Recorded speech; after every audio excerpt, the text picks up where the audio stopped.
Alex here, Movements for Life. This is movement morsels, workout number 6. All right. So in usual fashion, going to do a brief warm up, 2 exercises, something a little bit more kind of lower extremity hippie, and then something core based. All right. And then from there, we'll go through our typical 4 exercise circuit, something energy system, lower body, upper body, and core. And then we'll go through another batch. So there's a front 9 and a back 9, if you will. All right. So this first warm up is called the stripper squat. You'll find out why in a second. But it's essentially a deep squat. So I have my elbows positioned into my thighs and I'm pushing them out. So this is very groiny, all right? From here, I'm really extending my T-spine. I'm trying to extend and sit nice and tall. What typically wants to happen is the hips are so tight, so many have a very difficult time extending through that upper back, all right? So you want to try to get up nice and tall each and every time. From here, I'm holding onto my feet, don't let go. What you're gonna do, here's the stripper squat element. You're gonna raise your hips up in the air, so this is going to stretch your hamstrings. And then you're going to return and sit back down. So each and every time, if you are somebody who struggles to extend your spine, you just wanna try to get a little bit taller each and every time. All right, again, for time purposes, I'm just gonna do a couple repetitions. You wanna shoot for 10, all right? From here, we'll do a nice standing core variation. This is a great way just to break up all the prone plank-based stuff or supine. Doing some core vertically while you're upright is gonna be super important, all right? So this is simply a posterior reach at overhead. So I'm taking my hands and I'm trying to reach behind me at overhead. So from a side view, I'm just gonna show you what's happening with my torso.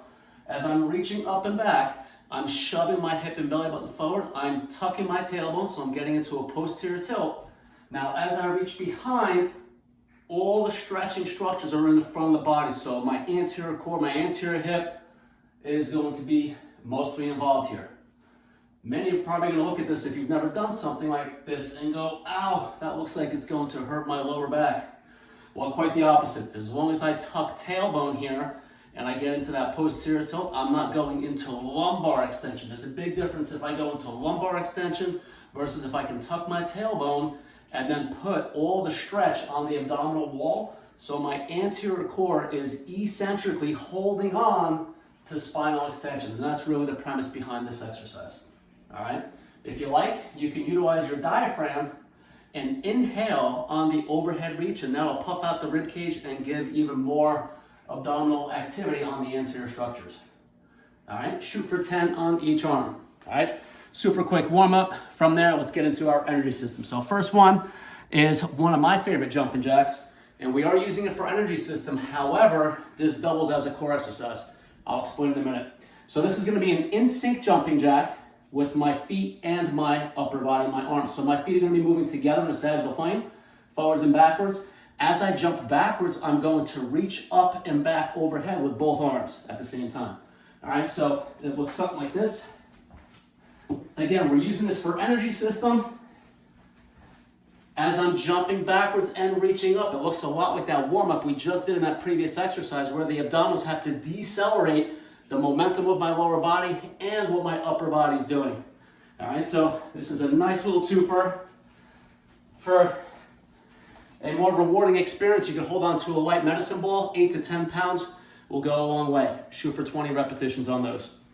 All right, we have our lower extremity. So let's go into this is a same side lateral lunge. So it's a side lunge. I'm gonna be reaching bilaterally with both arms. So I'm gonna take both weights, reach towards my stepping foot. So I'm reaching down. Quick review on the side lunge. My focus here is my left groin when I step to the right. I'm sitting into my right butt. I'm making sure this knee doesn't shoot out to the side, so I want to keep it nice and in line. From there, I'm reaching down. I'm going to step back upright and then reach to my shoulders. So it's an ankle reach to a shoulder reach. It looks a lot like a curl. It is. All right, so side lunge to curl. If you want to stay in hammer, you can do so. It doesn't matter. Curl. It's still simply elbow flexion, the position of your palms, just vary the curl a little bit. All right, and then hit the other side. So we're gonna get 10 on each side. All right, so this is exercise number 2. This is the lower extremity. As you notice, even though this is a lower extremity, which is the focus, have a nice little hybrid with a bicep curl there. So kind of get little blurry lines between upper and lower body, but the curl and the reach with the arms actually drives more activity throughout my hips. Exercise number 3, upper body, is a bent over row. So a bent over row is super challenging because you are holding the bottom of your deadlift, right? So in that deadlift, which we did in an earlier workout, you want to have your knees soft, my butt is back, and I'm maintaining a slight arch. Posturally speaking, if I start getting into this cat back, this flexed poor posture position, it will start putting more and more strain onto my lumbar spine.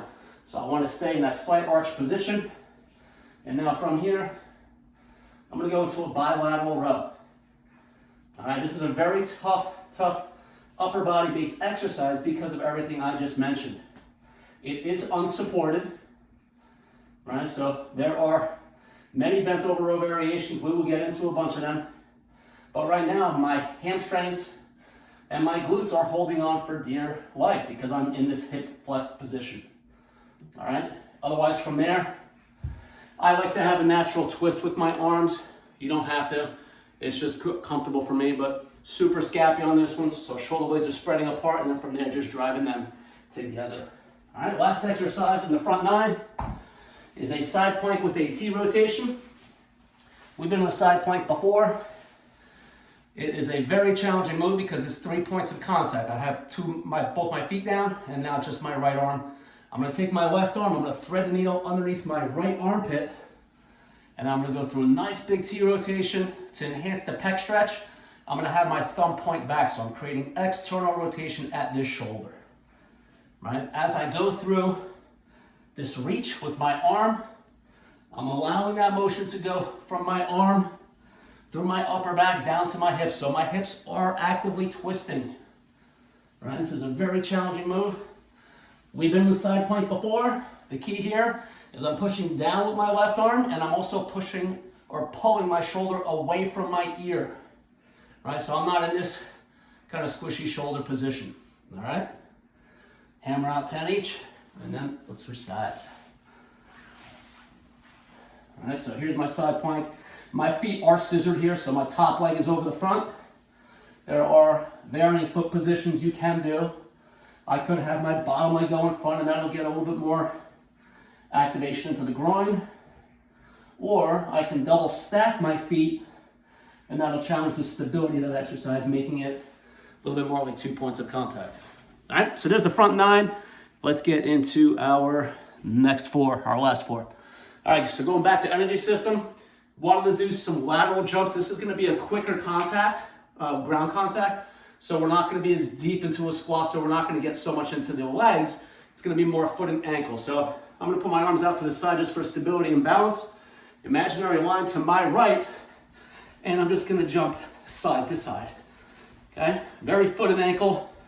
I'm on the balls of the feet, so my heels aren't really touching the ground so that I can be super, super reactive and quick. All right, hammer out quick 20 there. Energy system. Oh, one of my favorites for the hip. This is a runner's stretch to a T rotation. So I'm gonna get my right foot outside of my right arm. So already my back leg hip flexor, so my left front hip, I got some hamstring and groin on the right. And now let's include a nice little upper body stretch with the T rotation, which also enhances what's going on in my left hip flexor. All right, just like the T rotation on the side plank, I'm gonna point my thumb back. And now let's switch sides. So even though this is a lower body move, this is more of a mobility exercise. There's a lot going on throughout my upper extremity because of my one arm push, my T rotation. I'm obviously in a prone position, so we have the added benefit of my core being super, super active here.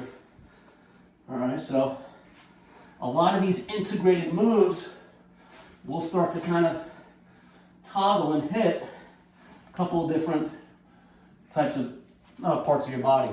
All right, so it can serve as an energy system, it can serve as a hip, or it can serve as a core. So the lines are very blurred from that standpoint. All right, we have a Dumbbell one arm chest press. I'm gonna do this on the ball. If you don't have a ball, this can be done on the floor, or it could also be done on the bench. But great, great, great. Again, kind of the theme of our conversation is multitasking type of exercise. So I'm gonna be in a bridge position. I'm driving my hips and belly button up. We did a ball bridge in one of the earlier workouts. So make sure belly button comes up to the ceiling, hip is tucked, so my glutes are locked. You should not feel your low back here. From here, I'm doing a one arm chest press. So nice control on the way down, and then just press and drive straight up. Due to weight being in one arm, I'm gonna have more glute on the right when I'm pressing with my right arm. So my right glute is more active than my left, not that the left isn't working. Plus I also have this anti-rotation component, so going all the way to the opposite side oblique.